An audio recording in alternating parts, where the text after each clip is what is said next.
People of the internet, how do? I am that Guy, and today on Total Cult Zone Presents, I'm joined by Monorants as we review an episode of Contractors from Hell. Well, actually, it's a movie about contractors from hell called Clawfoot. But you know, as it's Hollywood, there is not an ass crack in sight. Well, actually, there is an ass crack in sight, but you know, well, yes, Woody, okay. We'll get into that. No, not the ass crack, obviously. I mean, wishful thinking, really. Play the trailer. This morning when I woke up, Evan was gone. There was no note. I called the office, called his phone. The handyman is what's strange. All of a sudden, Evan disappears and this guy just shows up. We're not doing any construction. Well, I have an order here. It says bathroom renovation. That is your husband's signature at the bottom, right? Were you going through my stuff?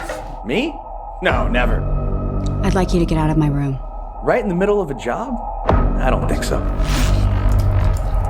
Get What? What did I do? out of my house. You better get used to this face. Mono, Kira, hello, how you doing? Hey. Oh? So, usually on this show, I get people in to talk about films they've seen they would recommend as well. You do a film show anyway. Yeah. And usually films you've watched you're doing for the podcast, so any that you aren't doing for the podcast that are too good for it or off style that aren't for that you do is promote or want people to watch. Good stuff. Good stuff that we want people to watch. Not from the 90s. Oh, We did go see Alien Romulus, that was excellent. and that is incredible. And we were just talking about before we started recording Murder Size, which we watched on Amazon Prime a while ago, which is like cheap slasher B movie stuff. That was excellent. That was great fun. I might have to splice that conversation in because I did record it. Spicy. Murder Size on Amazon Prime. Oh my It's God. hilarious. Oh my God, you need to watch it. It's so funny. I have seen, because I think I follow one of the guys in it, Drew. I can't remember his second name now. Hang on, you follow Big- one of the guys who was in I think Murder he's Size? Yeah, he's like a big guy with a beard. Fuck off. He's the best thing about the film. Yeah, he's done loads of like he did like Drew a film. Maverick. Drew Maverick is the one, Drew yeah. Maverick, yeah. He's He's hands down honestly the best thing about it. that film. It's Except for so possibly fucking look at funny. my titties. That's I why pay for it's so them, funny. someone's going to look at them. There's Is a that Jessa? I think it's Jessa. I can't remember her name now. That's She's a like- flux. Well, Yeah, and yeah. she's like, look at them. And he's going, no, respectfully, no. he's the best. Honestly, the best thing about it. Do you know him? Did you say? No, I've followed him for years now on Instagram because he did a right. film a couple of years back, and it was like a old school horror. He's like specialised in that, does special effects, and Yeah, everything seems to be there. It's like Pool Party Massacre, which I'm going to That's take it the as one. along the same lines as Murder Size. he released it on VHS. No. Just put it in stores with VHS. He bought loads of old VHS tapes, sprayed them all green, did it like DIY, Nice. and it sounded awesome. I think I watched that one. He's quite cool. And Jessa Flux as well. She, I don't know if you watch Red Letter Media videos on YouTube. They do, like, really bad movies. Yeah, I remember them. Triple cover- Xmas. I want to watch that. They did the movie with her in, and they were like slating it, but they were like, "Oh yeah, she's having fun." She's obviously just shilling her OnlyFans, and she joined in with it, like taking the piss out of the film. So she sounded like she's having a laugh with it all. She's the two of them have a scene together in Murder Size, and it's the best. It's the best thing in the film. So yeah, We need to watch Bathtub Shark Attack. Bathtub Shark Attack. And we're back. It's that easy. Yeah, great. Fix it in post. So, press. The movie partnership has announced that home invasion thriller Clawfoot, the feature debut from Michael Day, will be available on digital download on Apple TV from the 23rd of September, which was yesterday as of recording. So it's available now. There you go. Francesca Eastwood stars as an upper-class housewife, Janet, tormented by manipulative contractor Leo, played by Milo Gibson, hired to remodel her bathroom, joining forces with her best friend Tasha Olivia Culpo. They turn the tables on him and ignite a twisted battle of wits with delicious, unexpected outcomes. A short, sweet, slurry, slightly spoilerific synopsis there. There you go. I can't get through words today. Hopefully you're better than me at speaking. Not when it's written in front of me, no. I often have similar problems. Oh, so all over the place today. My alternative take is it's similarly short but less spoilerific. I've got it as Nepo Foot. Yeah, I was going to call it Battle of the Nepo Baby. The film in which Mel Gibson's son Milo plays a guy that annoys Clint Eastwood's daughter Francesca by mansplaining a bunch of stuff to her while installing a new bathroom her husband arranged to have done before he went missing. Because it's hard not to see Mel here. He's a spitting image of him, and he's shouting at a woman. Speaking of Alien Romulus, the Ash young Ian Holm thing, yeah.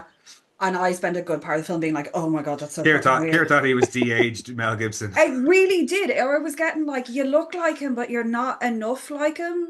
Some sort of weird intergenerational uncanny valley effect. Yeah. And it really did make me very unsettled, especially because he's shouting at women. Ooh, we haven't seen Mel Gibson do that.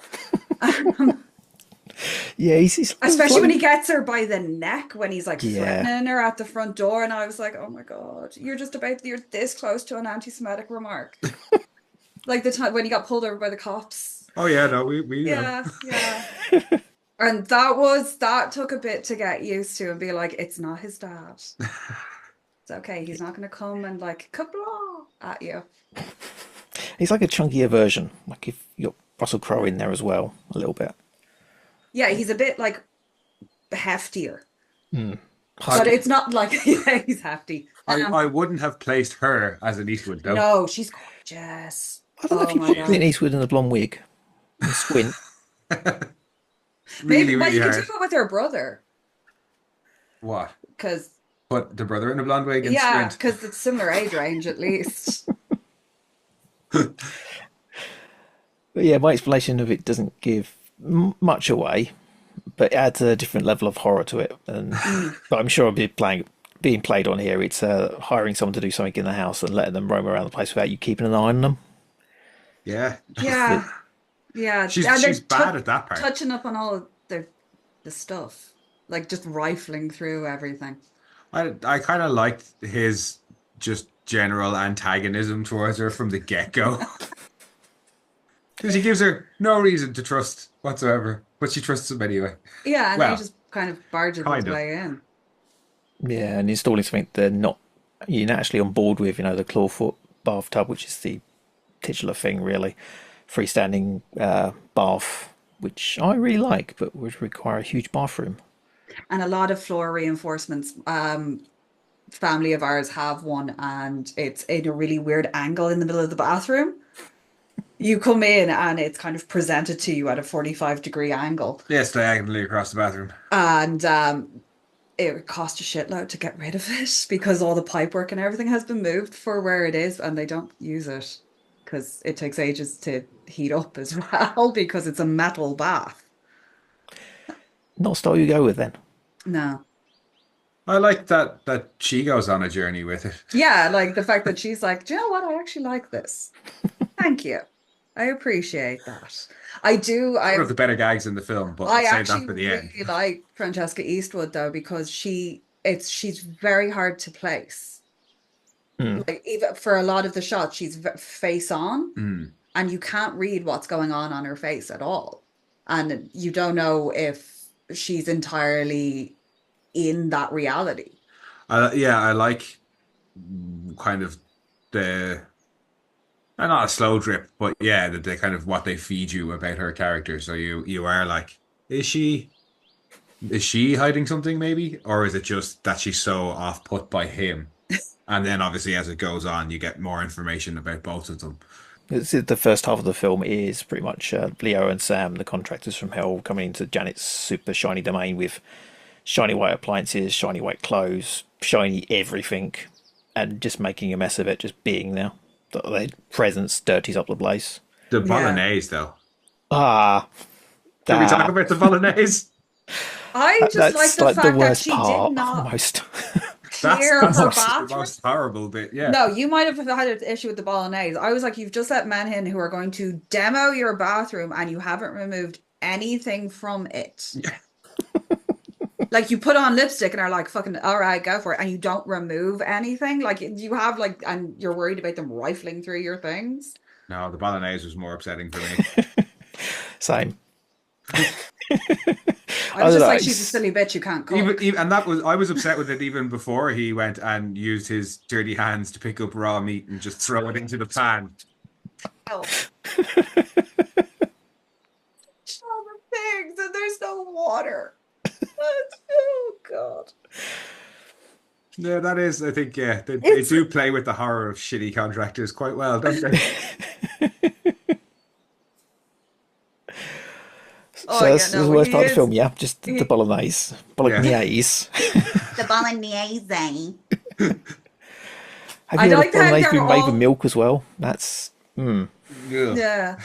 I did actually enjoy his little contractor assistant dude. Sammy. You really like Sammy. Sammy was great fun. Sammy's just like this sweet innocent soul that's just like in the middle of whatever's going on, but then you're like, is he?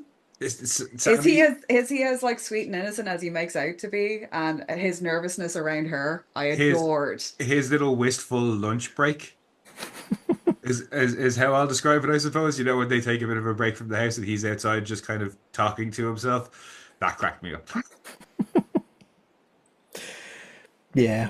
It's the first half of the film. It doesn't feel like they're real people, especially her, where it's you're seeing flashes of her inner thoughts, and like I say, the house is just all shiny and white and doesn't look real. And you've got this one thing in the background. So It's like, tacky. Parts of it are like, who has flocked bedroom furniture? Like the only thing that would have made that bedroom set tackier if it had been like that mirrored, like entirely mirrored. You know the ones. You've seen them. You've seen them in Harvey Norman. But her lack of taste does become a plot point. Yeah. I like her bathroom. I like that big jetted cornered tub. it's very 90s. I Yeah. like it. Yeah. But they were comfy. You could get all the way into them. If you were tall, you could actually like get into a comfortable position. I am not tall. So I could, Now you're defending her choices. I could potentially drown in the bath. It was her bathroom. She picked it out. Fuck you. Laminate flooring over wood. No wood. We've got the money. If you've got the money, get hardwood. In fairness, I put down lino instead of laminate flooring because it's harder wearing and cheaper. So Because we don't have the money. also glass bounces on it, so it's great for a kitchen. Yeah. Also, Chekhov's croquet mallet. Yes. And pretty much everything else they show in it, like work tools, sporting goods, and throwing knives, which is something I want to get into. Just have a throwing knife board outside, throw knives at it. Get some axes as well. Oh yeah, a friend of ours has axes. It's great fun. Well, it's terrifying fun. Yeah. Stand far enough back. But actually, having mentioned the knives, the owner of said throwing knives is brilliant as well. Tasha is just a fun additional character as the Lawyer best friend. the ditzy best friend, but she's also a like really good criminal attorney. And the child, which is oblivious to everything going on. Karen. Yeah. The child that's called Karen. And the nanny's sick again. Of course the nanny is sick. Look at you. No, Tasha was great fun, I have to say. So you got the first two acts of it. Constant, just Leo is one step ahead of Janet. Sam's the idiot psychic going along with all the diet stuff, and it's very manosphere-y stuff. It's like you should be eating that, should be eating this, and he's mansplaining to her because they think she's the silly blonde housewife. And then it's the second part, and it all gets flipped, and it's shown that they're like superficial and fake, and she's actually the smart one, which is where it gets thrown on its head, and we hit the spoiler zone pretty hard on that one. Yeah. No, I like how there's little like hints that like her behavior isn't exactly atypical either. And he, and the drops way one you or would two hints towards it normally as well. react in that situation as well, as if especially with the level of uncomfortability that he's bringing to her. Normally, you're you would expect somebody like this would be like, well, I'm calling the police. Mm. So it's always like, why isn't she calling the police? Because I'd have called the police about 5 seconds after he got in my house. I'd have been like, fuck the hell off. Between the bongos and Kira shouting at the screen, I had a hard time hearing this movie. Just be like, why? Just call the police. Just get rid of that asshole. Just get rid of him. And then the bongos. Yeah, I had the same thing. It's like, why is she not calling the police? Call the police. I would have called the police straight away. I've got it in my notes. Call the police. Call the police. Why are you not calling the police? And then when he's like with the violin, because he's been rifling through all the shit and she can hear somebody playing violin badly, and is like, oh, that's an expensive piece of equipment. Well done. When Sammy comes out with the underwear that he found in the pipes. I found these in the pipes. Yeah, it just makes you feel uncomfortable the entire time. Yeah. And so the ending is, I think I've got it overall. It's horrible people doing horrible things to horrible people. Pretty much, yeah. I think within about 5 minutes of this movie, I was like, if she kills him at the end of this, I'm 100% on her side. You were 100% on her side after the towel and the ground beef. Oh God, yeah. Yeah. Death. Instant death. Immediate execution. Disgusting. But when the twist comes, I do like that it's not exactly what you're expecting, because you were more or less, especially kind of with the trailer, you're expecting the twist to just be that she turns the tables on him and he becomes the victim. And that is kind of what happens, but it's so much more than that. When they actually do, and even the twist kind of comes in parts, because there's one little bit to it regarding Leo, and then there's another little bit to it regarding her, and then a third bit as well. And I just like that it wasn't, because I was like, this could go very predictably, and it didn't go quite as predictably as I was expecting, which is always nice. Yeah, I did get the how it's going to go. It's like, yeah, that's going to happen. That's going to happen. But the way it happened was so much more fun. Yeah. It just goes straight out, like, because it is a thriller to begin with. It's kind of slowly building upon her being nervous and the guy Leo pushing her and pushing her and pushing her, and then the last act just goes for that dark comedy. Yeah, and just it really does. An American Psycho nod in there, and it's like, yeah, like that. And just there's the end scene. There's just a bit where she smiles, and it's like, yeah, that's amazing. Love it. The bit at the end that really got me was, I'm trying to say it without spoilers. After they pick up their Grubhub order and go back to the house, just a little bit there. You know what I'm talking about? Yeah. Yeah, we gotta be quick. Food's on the way. That was a bit that got me. Which is when she pokes her head through the bars and starts smiling at the guys. Like, yeah, we're having a brilliant. great day. Yeah, it is a big recommend for me on that one. Yeah, no, I did. I actually really enjoyed it, I have to say. I love the lawyer. I want her to be my friend. She is a good lawyer. She is a good lawyer. They're like, give us $1 first. Rates. Yeah. Do you love me? Yeah, because you hear snippets of her conversations with her clients, which are all at high volume of her just screaming down the phone. Never call me on the burner phone, or only call me on the burner phone. Me on the burner phones. Always remember burn, don't bury. Yeah. I was like, oh my God, you're insane. You're insane. I need to. You throw knives to calm down. Yeah, no, that was recommend that one. All right, happy to watch that. Yeah, no, delighted. I happily sit down and watch it again. Might put subtitles on because there's some mutterings going on that I feel would add to it. And some bongos. And some more, less bongos. Less bongos, more volume on the dialogue. Yeah. And pleasantly surprised by both Nepo babies. I mean, Milo is just doing an impression of dad, isn't he, really? Yeah. Yeah. And he's banking on them blue eyes. Cool. So give us your links. And we can go to the spoiler zone. Links. Search Monorants. We have 2 podcasts. Do that thing. Excellent. You can find me at totalcultzone.com. My stuff is on there. and some music's playing in the background. It'll fade out shortly. Then we'll have 10 seconds of silence before we go to the spoiler zone.